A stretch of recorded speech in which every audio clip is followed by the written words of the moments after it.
Vamos ler palavra de Deus. Primeira carta de Pedro 2, verso 9, que diz assim, palavras de Pedro: vocês, porém, são geração eleita. Diga comigo, geração eleita. Vocês são sacerdócio real. Isso, diga assim, sacerdócio real. Vocês são nação santa. Nação santa. Vocês são povo exclusivo de Deus. A Bíblia está dizendo, vocês são tudo isso. Para quê? Diz o texto, para anunciar as grandezas daquele que chamou vocês das trevas para a sua maravilhosa luz. Amém?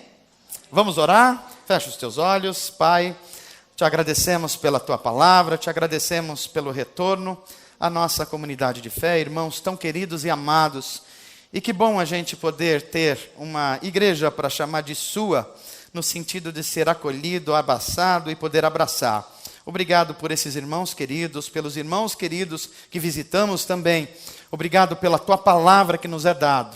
Obrigado pelo Espírito Santo que torna viva essa palavra. Obrigado por Jesus Cristo, nosso Senhor e Redentor. Obrigado, Senhor, pelo teu amor que nos abraça com a tua graça, com a tua misericórdia.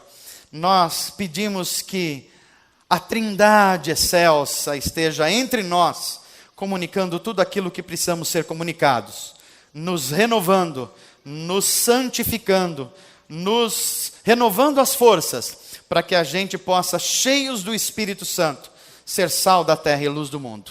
Assim nós te pedimos, em nome de Jesus. Amém.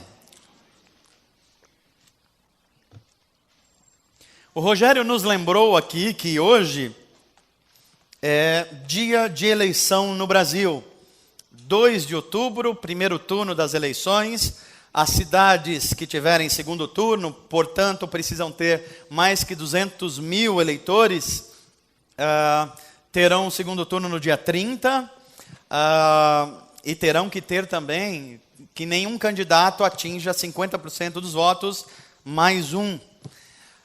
E o Brasil foi às urnas hoje para escolher os seus representantes. Eu não sei se você sabe, mas são 5.600 e um pouquinho cidades que vão ter os seus novos representantes nas prefeituras. Também serão preenchidas 58 mil vagas de vereadores. É muita gente.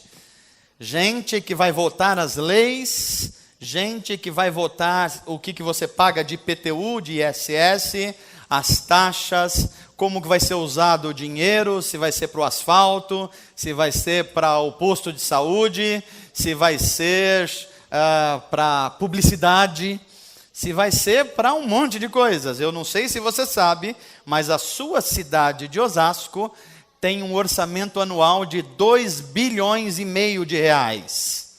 Portanto, o próximo prefeito de Osasco vai lidar com uma receita de 10 bilhões de reais nos seus 4 anos de governo. E é ele, junto com a Câmara, que vai dizer para onde vai esse dinheiro. Preocupou você, né? Pois é, mas você votou numa pessoa em quem você deu uma espécie de cheque, né? Para gastar esses 10 bilhões de reais nos próximos 4 anos. Isso quer dizer que você precisa saber e cobrar quem você votou. Eu hoje, quando votei, falei com a Giz, votei em algumas pessoas, alguns representantes, e como venho fazendo, eu vou mandar e-mail para eles. Eu vou acompanhar o que eles estão votando. Eu me cadastrei, por exemplo, nos deputados federais e estaduais que eu votei na outra eleição, e eu recebo um e-mail toda semana do que é que eles estão fazendo lá, no que é que eles estão participando, porque eu dei um cheque para eles. Entendeu o que eu estou falando? Eu dei um cheque, eu preciso acompanhar o que eles estão fazendo. Eles estão decidindo em meu nome. Então eu preciso saber o que eles estão decidindo, quais são os valores que eles têm, que Brasil que a gente quer. Então, mais do que a gente ter uma classe política melhor, nós precisamos exercer melhor a nossa cidadania. Aí, como consequência disso, nós teremos representantes públicos melhores. Amém, gente? Então, eu queria fazer um teste com vocês, se vocês toparem. Daqui a 15 dias, eu vou falar com vocês aqui no culto da comunidade e dizer para você se você fez o primeiro contato com os seus representantes. Podemos fazer esse acordo? Um e-mail, um telefonema, no seu candidato a vereador e no seu candidato a prefeito. Podemos fazer isso? Porque a Bíblia vai dizer que temos dupla cidadania. Cidadania dos céus e cidadanias desse mundo. E as duas precisam ser exercidas. Podemos ter um acordo assim? A menos que você já não se lembre em quem você votou.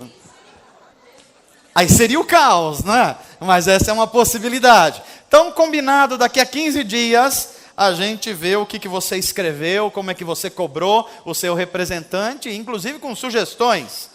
O cara votou estranho lá, você votou estranho. Se ele é cristão, fala assim, olha, você está votando contra um princípio da palavra de Deus, e eu estou com uma voz profética alertando você disso. Se nós já estivéssemos fazendo isso, eu acho que a gente já teria resultados melhores como país. Amém, gente? Muito bem, então nós estamos escolhendo os nossos representantes e todos eles querem ser eleitos. Todos estão agora assim, com a barriga, com frio na barriga, pensando assim, eu fui eleito?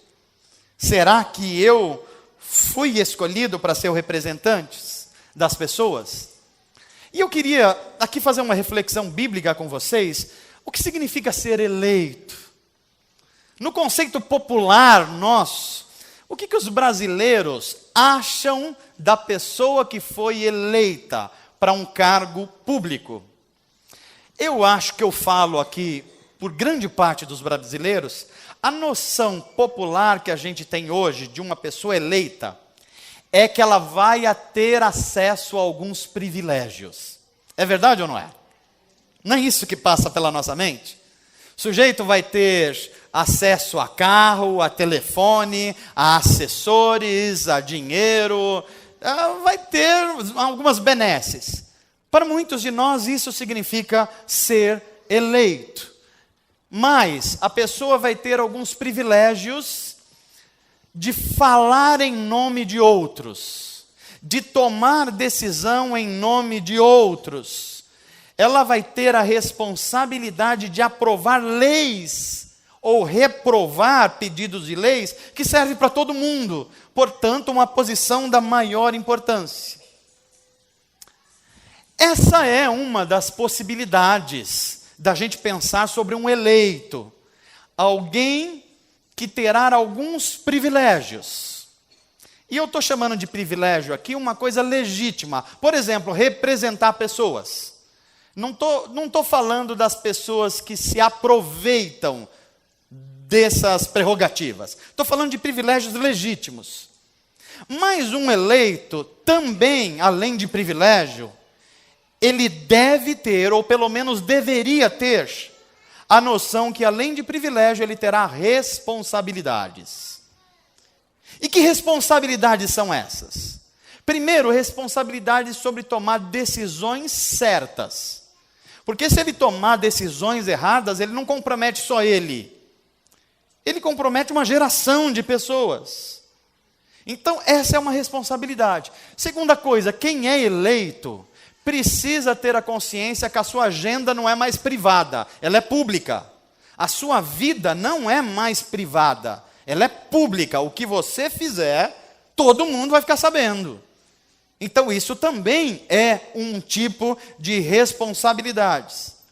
A responsabilidade de votar leis que vai influenciar se na escola tem merenda ou não, se no posto de saúde tem remédio ou não, se vai ter asfalto na rua do bairro, se vai ter, o quanto vai se cobrar de IPTU, isso é uma responsabilidade. E eu conversava com a Giz ainda hoje, quando a gente foi votar, que se no Brasil a gente tem uma noção dos eleitos como alguém que tem privilégios, os suecos, por exemplo, têm uma noção bem diferente do que é ser eleito. Por exemplo, via de regra, em alguns municípios da Suécia, os vereadores não recebem salário nenhum. Eles, via de regra, não têm carros públicos. Eles usam o próprio carro. Por exemplo, conta-se uma história de que um brasileiro foi à Suécia e ele foi fazer um treinamento numa fábrica e ele se assustou quando um sueco levou ele, e eles chegaram mais cedo à fábrica, e um estacionamento enorme, o sueco entrou com o carro dele e foi lá para o fundo do estacionamento, quase 1 quilômetro de distância da fábrica. E ele olhou para o sueco e falou: por que é que você está colocando o seu carro tão longe da nossa entrada? O sueco olhou para ele e falou: isso é óbvio. Eu estou chegando mais cedo. Há outros colegas de trabalho que vão chegar mais tarde, porque tiveram os outros problemas. E eles precisam de um lugar mais perto da entrada. O brasileiro tem a impressão que até hoje ele não entendeu isso. Até hoje não entendeu isso. Mas isso é cidadania. Agora, eu acredito que a Suécia não paga alguns vereadores ou prefeitos porque é um país muito pobre. Como nós brasileiros somos um país muito rico, então a gente pode pagar e fazer essas coisas todas que a gente faz com dinheiro público, não é? Mas deixamos a Suécia e o Brasil, e eu queria que você entendesse que essa ideia de ser eleito e ter privilégios não é uma ideia só da cidadania e do voto, não. Esse conceito na nossa cultura está tão impregnado que nós trouxemos isso para a vida espiritual. Nós trouxemos isso para a nossa espiritualidade. Então, por exemplo, quando a gente fala assim, nós somos eleitos de Deus, o que é uma verdade. A Bíblia diz que nós somos eleitos de Deus. Mas imediatamente a noção que nós temos de ser eleitos de Deus é de privilégios. Eu sou um eleito de Deus. E aí vem os nossos equívocos do que significa ser um eleito de Deus. A primeira noção equivocada que nós temos de ser um eleito de Deus, como grande parte dos vereadores e prefeitos também tem noções equivocadas, é que ser um eleito de Deus é ser alguém isento do sofrimento. Isso está tão disseminado entre nós que a gente usa a Bíblia para justificar uma ideia errada nossa. E a gente lê assim, Salmo 23, o Senhor é o meu pastor e... Que maravilha! Sou eleito de Deus, eu não passo por necessidades, eu não tenho dificuldades nenhuma, porque o Senhor é o meu pastor e nada me faltará. Talvez aí nós tenhamos uma ajudazinha da tradução, que não é a melhor que a gente tem aqui nas nossas Bíblias mais tradicionais, porque se você pega a sua Bíblia NVI, por exemplo, vai estar dito assim, o Senhor é o meu pastor e de nada terei falta. Que é muito diferente do que nada me faltará. Nessa versão a gente entende o que eu preciso de fato, eu não terei falta. Na outra versão a gente entende que todas as coisas vão estar disponíveis para a gente. A gente pega o Salmo 91 e fala assim, aquele que habita no esconderijo do Altíssimo, portanto um eleito, o que acontece? A sombra do Senhor descansará. Ou seja, quem é eleito de Deus está... Não ia falar com burro na sombra, mas fica estranho, né? Está na sombra. Está na sombra, não teria problema nenhum. Está livre de doenças, livre de desemprego, livre de chateação da sogra, do sogro, do vizinho. Mas será que é isso que a Bíblia está dizendo em ser um eleito de Deus? Então, a primeira noção equivocada é que eu estou isento do sofrimento. Parece que choca com aquilo que Jesus diz, no mundo vocês terão, que é outro nome para sofrimento. Então parece que não é isso que a Bíblia está querendo dizer. Uma segunda noção equivocada, eu sou eleito de Deus, então eu sou exclusivo. Há algo entre mim e Deus que faz com que eu seja um pouco mais amado que o outro. Ou seja, a minha oração, quando eu oro, Deus inclina mais o ouvido do que o outro irmão. Eu tenho a oração da fé, eu tenho a oração mais poderosa. Então a gente cria um sentimento de exclusividade, que é um pouco o que está no mundo político. Eu sou político ou sou vereador, então eu sou meio diferente dos outros. Eu não preciso estacionar no lugar certo, eu não preciso respeitar o lugar do idoso, porque eu sou autoridade. Conhece a autoridade? Como cristãos, nós trouxemos isso para a nossa espiritualidade. Então a gente acha que porque a gente é de Deus, Deus tem que arrumar um lugarzinho para a gente no comecinho da fila, mesmo quando a gente chega atrasado. A gente tem uns probleminhas, sei lá, com o governo e com a lei, a gente dá uma arrumadinha a gente conta um testemunho, que é um tristemunho, que fala assim, olha, eu estava com um problema, mas eu dei uma burladinha na legislação, o anjo veio lá, tirou os meus pontos da carteira e glória a Deus, eu estou livre, irmão. E a gente conta como testemunho isso. Porque eu sou exclusivo de Deus, eu tenho um negócio com Deus, Deus passa eu na frente das coisas. Quando Jesus de Nazaré diz assim, quem quiser ser o maior, deve ser o menor e sujeitar a sua vida. Então parece que não é isso que a Bíblia está chamando de eleito também.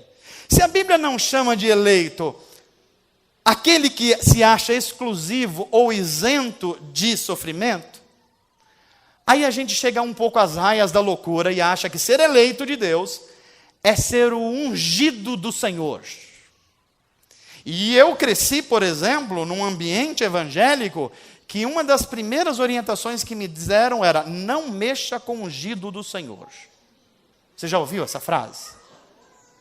E nunca me explicaram bem quem era o ungido do Senhor. E eu identificava o ungido do Senhor como o diácono, o presbítero, o pastor, o evangelista. Então, e eu cresci num ambiente pentecostal, e quando alguém falava em línguas e um menino dava risada, cuidado com o ungido do Senhor. E a gente ficava com a perna tremendo, né? Porque afinal de contas não pode mexer com o ungido do Senhor. E a gente traz isso para a gente. Isso acontece na política no Brasil. Um juiz, se ele faz uma coisa contra a lei e um guarda vai chamar ele a atenção com toda razão, ele fala assim, você sabe com quem você está falando? Tem isso no Brasil ou não? Nós trouxemos isso para a nossa espiritualidade. O nosso evangelho nem sempre ele alcança o aspecto ético. Nós temos uma mensagem, mas nem sempre essa mensagem ela está em harmonia com aquilo que a gente vive. Então a gente fala assim, Deus tira do ímpio para dar para o justo. O cara é ímpio, não importa se eu faço uma besteira aqui, Deus vai tirar lá do ímpio e dar para o justo, porque eu sou justo, de certa forma eu sou um ungido do Senhor. A gente usa umas palavrinhas assim, eu sou a menina dos olhos de Deus. Já ouviu isso?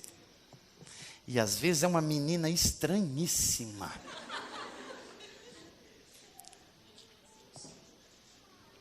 Alguns vão mais adiante e falam assim, olha, não mexe comigo.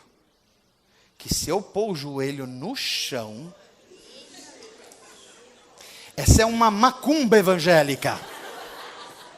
Você não sabe o que vai acontecer se eu pôr... Aí o outro fala assim, comigo ninguém pode, é o nome daquela planta, né?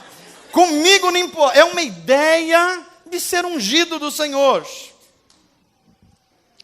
Quando a gente olha para Jesus de Nazaré, é difícil a gente imaginar que ele estava imaginando que os seus discípulos seriam gente assim. Porque ele disse, vocês serão conhecidos, não pelos seus dons, não pela sua ocupação política, não pelo seu dinheiro, não pela sua fama, mas vocês serão conhecidos como meus discípulos, quando vocês amarem uns aos outros. Isso é a marca de um eleito. Mas vamos entender mais o que a Bíblia está dizendo aqui. Se a Bíblia está dizendo que ser eleito não é ser exclusivo de Deus, não ser o ungidão de Deus, é não ser o isento de sofrimento. O que é ser ungido de Deus, então? E a gente precisa ir para a Bíblia Sagrada. O que é ser ungido de Deus conforme a Bíblia Sagrada? Ser um eleito de Deus. Ser um escolhido de Deus. Será que a Bíblia nos ajuda a entender o que é ser isso? Ajuda. A gente vai ver o livro de Hebreus como um livro que fala dos eleitos de Deus. E eu sei que se eu falasse para você aqui alguns eleitos de Deus, você dificilmente ia pensar no livro de Hebreus. Você ia pensar, talvez, nos livros que falam da vida de Davi, nos livros que falam da vida de Moisés. Porque você fala, esses são os eleitos de Deus, e são mesmos. Mas olha o que a Bíblia diz a respeito deles. Olha o primeiro eleito de Deus na Bíblia, na história da Bíblia. É um moço chamado Abel. Por que ele é um eleito de Deus? Porque é a primeira pessoa que Deus recebe uma oferta. De Caim não recebe, mas de Abel recebe. Aí sabe o que acontece com o eleito de Deus? O que acontece com o eleito de Deus? Morre. Parece que está chocando com a teologia que a gente vê hoje em dia. Que o eleito de Deus sempre se dá bem. O eleito de Deus sempre tem as coisas. O eleito de Deus sempre está no momento de sucesso. Só que um eleito de Deus aqui morre. Aí você fala, não, isso aqui foi um acaso da Bíblia. Ok, vamos para Gênesis 6. Noé, um eleito de Deus. A Bíblia vai dizer que Noé tinha uma comunhão tão grande com Deus que ele andava com Deus. Tinha companhia de Deus. Isso é um privilégio sem tamanho. Mas esse eleito de Deus que tinha esse privilégio, falou durante anos para uma população que chamava ele de caduco o tempo inteiro. Porque ele falou que ia construir uma arca. E todo mundo dizia, esse velho está louco. Esse velho está maluco. Aonde a gente está aqui nem tem mar. Ele está falando em construir um barco grande. Era um eleito de Deus. Aí você falou, não, pastor, deve ser um probleminha de Gênesis aí no começo. Vamos dar um pulo na Bíblia, vamos? Então a gente vai para Abraão, um outro eleito de Deus. Nosso pai na fé. Um homem que a Bíblia vai dizer que ele era amigo de Deus. Portanto, íntimo de Deus. E é um grande privilégio ser íntimo de Deus. Mas quando a gente olha para a vida de Abraão, o que é que Deus pede para o seu eleito? O que é, gente? O seu único filho, que ele pediu a vida inteira, e que veio na velhice dele, e que era a alegria da vida dele. O que é que Deus pede para o seu eleito? Aquilo que lhe é mais precioso. Você está gostando de ser um eleito de Deus? Parece que vocês não estão muito animados. Quando eu comecei a mensagem, eu senti vocês vibrando em ser eleitos de Deus. Mas agora que eu estou explicando o que é ser eleito de Deus, me parece que o ânimo já não é o mesmo. Mas talvez vai melhorar. Talvez vai melhorar. Vamos dar um pulo para José, governador do Egito. Como é gostoso falar dos sonhos de José. Mas esse eleito de Deus foi vendido pelos irmãos. Foi vendido como um escravo. Foi para a cadeia sem dever nada. E eu diria que se José estivesse nos nossos púlpitos hoje e viesse, irmãos, eu vou pregar minha vida aqui para vocês, e ele dissesse, olha, eu estava servindo a Deus, fiel a Deus, e sabe onde eu fui parar? Na cadeia. Aí você, não, que isso, José? Que conversa? Você é um eleito de Deus, José. Você é um cara que vai se dar bem, porque o eleito de Deus não sofre, o eleito de Deus não tem problema, o eleito de Deus está sempre bem. E o José vai falar, não é assim não. O eleito de Deus tem privilégios, mas ele tem muitas responsabilidades. Tá bom, então talvez tenha terminado aí essas histórias meio tristes dos eleitos de Deus. Mas aí a gente pula para Moisés. E quem é Moisés? Moisés era aquele quem Deus falava cara a cara. Você consegue imaginar uma pessoa que Deus falava cara a cara? Não é que Moisés orava quando a gente. Não é que a gente entrasse na oração e fala, Deus, fala comigo. Não. Deus aparecia para Moisés. E aí, Moisés, como é que está? Tudo bem, Deus. E aí, como é que está esse povo? Esse gente é ruim, Deus. Estou tentando aqui, mas olha, o Senhor manda pão, eles reclamam. Manda carne, eles reclamam. Dá água para eles, reclamam. Mas eu estou tentando aqui, Deus. Vai lá, Moisés. Depois eu volto. Era essa amizade de Deus com Moisés, um privilégio incrível. Mas esse mesmo Moisés que tinha privilégio, recebia reclamação do seu povo o tempo inteiro. A sua própria família não entendia ele bem. Porque a irmã dele chega para ele e fala assim, ô Moisés, Deus só fala com você agora? Deus não fala comigo não? Esse negócio aqui que você está querendo ser muito amigo de Deus, eu também sou amigo de Deus. E o Moisés era tão manso que ele não fazia nada. E Deus fala assim, Moisés, não precisa fazer nada não, deixa eu vou conversar com Miriam aqui. Aí chama Miriam do lado.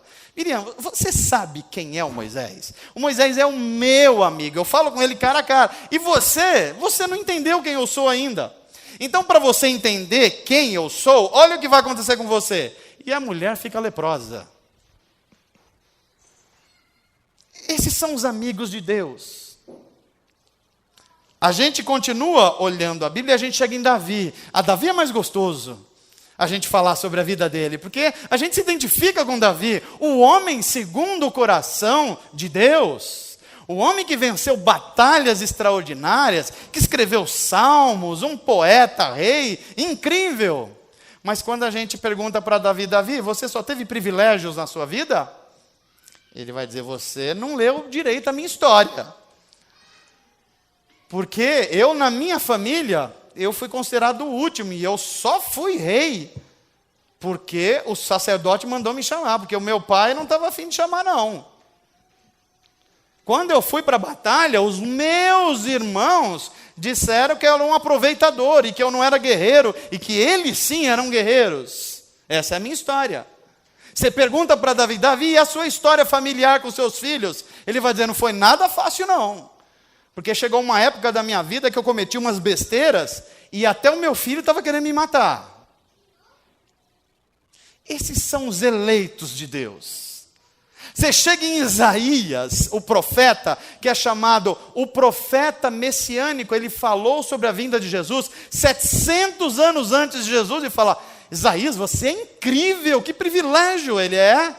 Mas esse mesmo Deus que me deu essa coisa legal que você está dizendo, mandou eu andar 3 anos na rua de Jerusalém pelado. Está na sua Bíblia isso. Pode ler lá. Deus queria mostrar a nudez da nação de Israel, a nudez espiritual, e manda o profeta andar nu na rua. Que tal ser eleito de Deus? Talvez com Jeremias melhora. Jeremias era a boca de Deus. Deus fala assim, Jeremias, eu escolhi você antes de você nascer. No ventre da sua mãe eu já te escolhi como eleito. Eu imagino Jeremias falou, Deus, então muito legal esse negócio, ser eleito antes. Pois é, e qual é a mensagem que eu tenho, Deus, para o povo? Você vai profetizar para o rei que ele está em pecado. Ah não, Deus, assim não. O rei vai me matar, vai bater em mim. Pois é, para isso mesmo. Você é um eleito para apanhar do rei. A vida de Jeremias, olha, eu sou solidário. Como esse sujeito apanhou, gente. Leia a história dele. Toda vez que Deus falava assim, Jeremias, eu tenho uma mensagem para você. Ele falou, vou apanhar. Ele já sabia que ia apanhar. Um eleito de Deus. Você vai ver Daniel, você vai ver Neemias, você vai ver a rainha Esther. Todos eles eleitos de Deus e que tiveram um custo de vida alto também. Mas eu não tenho muito tempo aqui para dizer outros nomes. Eu queria que você olhasse para um Novo Testamento.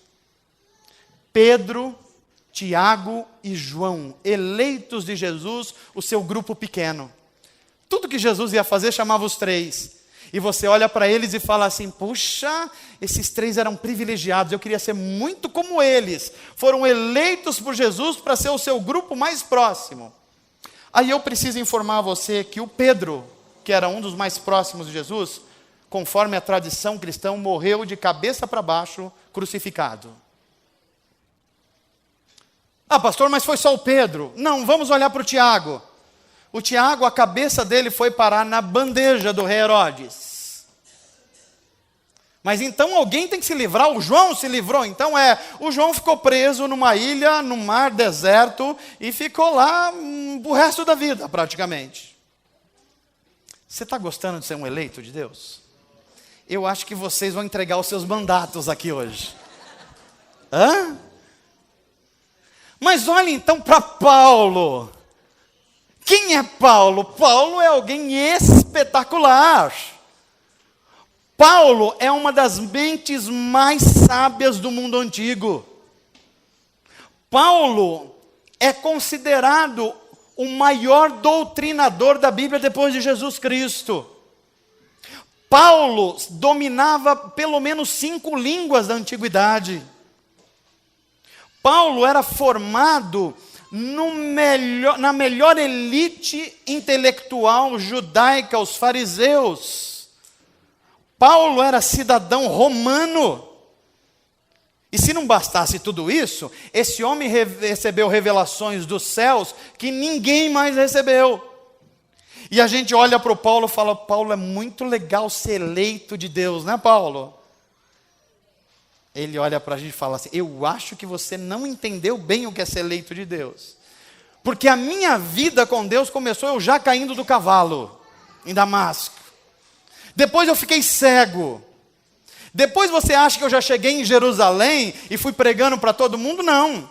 Eu fui para o deserto da Arábia e fiquei mais 12 anos num deserto. Se você acha que isso é tudo, depois eu fiquei como auxiliar de uma igreja difícil, mais 3 anos. Aí depois o pessoal me aceitou em Jerusalém. Mas até me aceitar, eu passei por 3 naufrágios. Apanhei dos judeus algumas vezes com 39 chibatadas. Fui picado por uma cobra. 3 vezes fiquei no mar, exposto dia e noite. Fui para uma prisão em Roma. Aí você fala, não, Paulo, então não quero saber mais essa história de ser eleito de Deus, não. Eu estava achando que é só ter revelação do terceiro céu, eu estava achando que era só falar na língua dos anjos, eu estava achando que era só escrever Coríntios 13, o amor é tudo, o amor é lindo, o amor é bom, o amor é gostoso, mas esse negócio de naufrágio, chibatada, quero saber de nada disso, Paulo. Talvez você está olhando para mim e falando assim, pastor, o senhor veio dar umas notícias esquisitas para a gente hoje, depois da viagem, né? Não, eu só estou dizendo para você que ser eleito de Deus é a coisa mais importante da sua vida. Mas você não pode ter uma ideia infantil a respeito disso. Porque os eleitos de Deus têm algumas características. Olha a primeira característica de um eleito de Deus. Os eleitos de Deus são aqueles que fazem da sua fraqueza a força. É aqueles que se reconhecem fracos, e porque se reconhecem fracos, sempre estão buscando força em Deus, são dependentes de Deus, vivem para Deus, amam a Deus acima de tudo, porque se reconhecem fracos. Esse é o eleito de Deus. Segunda característica dos eleitos de Deus, os eleitos de Deus sempre prestam contas. Uma das maiores mazelas das nossas igrejas no Brasil e no mundo é que há pessoas que se consideram eleitos de Deus e que não prestam contas mais para ninguém. Você deve conhecer gente assim. Alguns deles usam textos bíblicos dizendo assim: importa só obedecer a Deus e não aos homens. Olha que coisa espiritual, né? Quando a Bíblia vai dizer que o eleito de Deus é aquele que sempre presta conta para alguém. Porque a única pessoa na Bíblia que não prestou conta, que queria ser igual a Deus, foi derrubado do céu abaixo. Chama-se Lúcifer, Satanás. Mas até Jesus prestava contas. E o prestar contas é uma bênção de Deus para você não continuar no erro. Se você tem alguém para prestar conta, dê graças a Deus. Se você não tem ninguém para prestar conta, se preocupe, você está na beira do precipício. Homens que não prestam contas à sua família, você está na beira do precipício. Mulheres que não prestam conta aos seus maridos e aos seus filhos, você está na beira do precipício. Filhos que se acham independentes demais em relação aos pais e mães, você está na beira do precipício. Empresários que acham que tem dinheiro ou alguma coisa e acham que não tem que prestar contas a ninguém, você está na beira do precipício. Políticos que acham que não tem que prestar conta a ninguém, já caíram. Já caíram. Porque um sinal dos eleitos de Deus é que eles sempre estão prestando conta a alguém, porque sabem que são fracos, e é na sua fraqueza que eles encontram força para serem eleitos de Deus. Os eleitos de Deus não têm uma vida privativa. Tudo que fazem, fazem em missão. Criam os filhos em missão, vivem profissionalmente em missão, produzem arte em missão, ganham dinheiro em missão. Tudo que fazem, fazem para a glória de Deus. Os eleitos de Deus têm um modelo. E o modelo não é necessariamente Martin Luther King, embora seja um grande homem. O modelo não é Gandhi, embora também tenha sido um grande homem. O modelo não é nem mesmo Paulo, embora tenha sido um excelente homem. O modelo dos eleitos de Deus é Jesus Cristo, Jesus de Nazaré, o homem Deus, o Deus feito homem.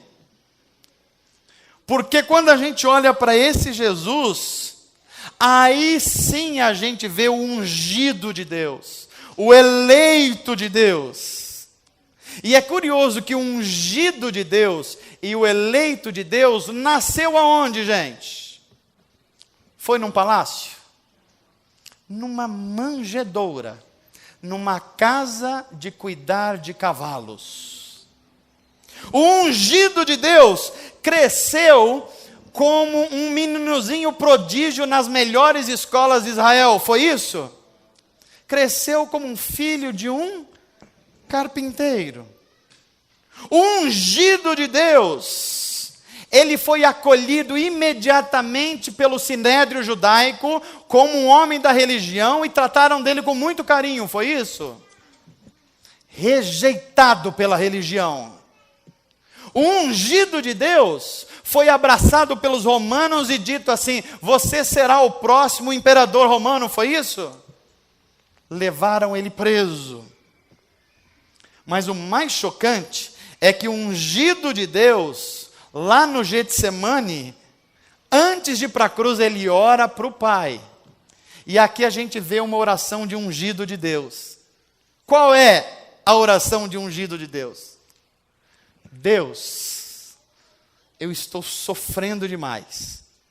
Se possível, passa de mim esse cálice. Mas todavia, seja feita. Ele não decretou a bênção? Não foi assim? Ele não falou para Deus: o Senhor é obrigado a me atender porque eu sou um eleito? Não foi isso? O que ele diz é: seja feita a tua vontade. Eu estou em completa obediência à tua vontade. Faz o que o Senhor quiser com a minha vida, porque a sua vontade é sempre boa, perfeita e agradável. Sabe o que acontece depois dessa oração de Jesus?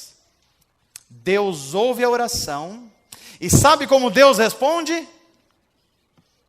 Deus não responde. Ué, pastor, mas os ungidos de Deus, sempre que oram, Deus não responde? Os ungidos de Deus não têm um telefone vermelho especial, que eles ligam para o telemarketing do céu e têm acesso direto a Jeová? Como é que Deus não responde o ungido dele? A resposta de Deus sempre vai ser boa, perfeita e agradável, mesmo quando essa resposta é um barulhento silêncio. E Jesus, quando vai para a cruz, olha a fala de ungido de Deus. A hora que ele termina o seu sacrifício, ele olha as dores do mundo sobre ele, ele olha para o Pai e diz: Pai, está consumado. Aquilo para o que eu fui eleito, eu vim cumprir. A missão que o Senhor me deu, eu vim cumprir. O poder que o Senhor me deu, eu usei em benefício do mundo. A graça que o Senhor me deu, eu distribuí em benefício do mundo. As curas que o Senhor me deu, eu curei os aflitos, os necessitados, os pobres. O pão que o Senhor me deu, eu multipliquei para que muita gente comesse. Ou seja, a minha vida foi uma vida em sacrifício. E agora, tudo está consumado. Quando a gente olha para Hebreus, e eu já vou para o final dessa mensagem, a gente vê um texto bíblico maravilhoso e instigante. Porque o autor aos Hebreus vai dizer assim: e Jesus aprendeu a obedecer. Você fala assim, como assim Jesus aprendeu a obedecer? Ele era o Filho de Deus, ele era Deus. Mas é o que o autor aos Hebreus está dizendo. Ele aprendeu a obedecer, e olha a bomba atômica que vem depois: pelo sofrimento. O Paulo vai pegar esse texto e vai dizer assim: os sofrimentos que você está vivendo hoje, está passando hoje, eles são leves e momentâneos, se comparados ao peso de glória que ele está trazendo. Deixa eu dar uma notícia para você que é um eleitor de Deus. Conforme a teologia de Paulo, quanto mais você sofrer nesse mundo pelo amor a Deus, mais peso de glória estará sobre a sua vida na vida futura. Você entendeu o que eu estou falando aqui? Pastor, essa não é uma mensagem masoquista? Não. É uma mensagem realista, que coloca você de frente com a vida, sabendo que tem horas que você vai orar, e Deus vai responder imediatamente, e você vai dar glória a Deus por isso. Mas tem hora que você vai orar e Deus vai ficar em silêncio, e você precisa dar glória a Deus por isso também. Porque a vontade de Deus é sempre boa, perfeita e agradável. Se você entender o que é ser um eleito de Deus, você vai ouvir de Deus o que Jesus ouviu do Pai. 3 situações, olha que coisa linda, e eu termino a minha mensagem. Primeira situação: Jesus está vindo no Jordão, João Batista olha para ele e fala assim: eis aí o Cordeiro de Deus que tira o pecado do mundo. Aí Jesus se aproxima de João e fala assim: João, me batiza. Aí João fala assim: imagina, eu vou batizar o Senhor que tem que me batizar. E Jesus fala assim: João, faz isso para que se cumpra toda a justiça. E quando Jesus é batizado por João, há uma voz do céu, e olha o que Deus diz a respeito de Jesus: este é o meu filho amado, em quem eu tenho grande alegria. Eu tenho a impressão que isso é o máximo que a gente poderia ouvir de Deus. Você já pensou Deus olhar para a sua vida, você que é um vendedor, você que é um professor, você que é uma cozinheira, você que é um motorista, você que é um advogado, e você está vivendo uma vida tão em comunhão com Deus, você é um eleito de Deus, na melhor explicação dessa frase, e Deus olhar para você e no mundo espiritual, frente a anjos, frente a demônios, frente a todas as potestades, e dizer assim: ó, está vendo aquela pessoa lá? Aquele é o meu filho em quem eu tenho grande alegria. Está vendo aquela mulher lá?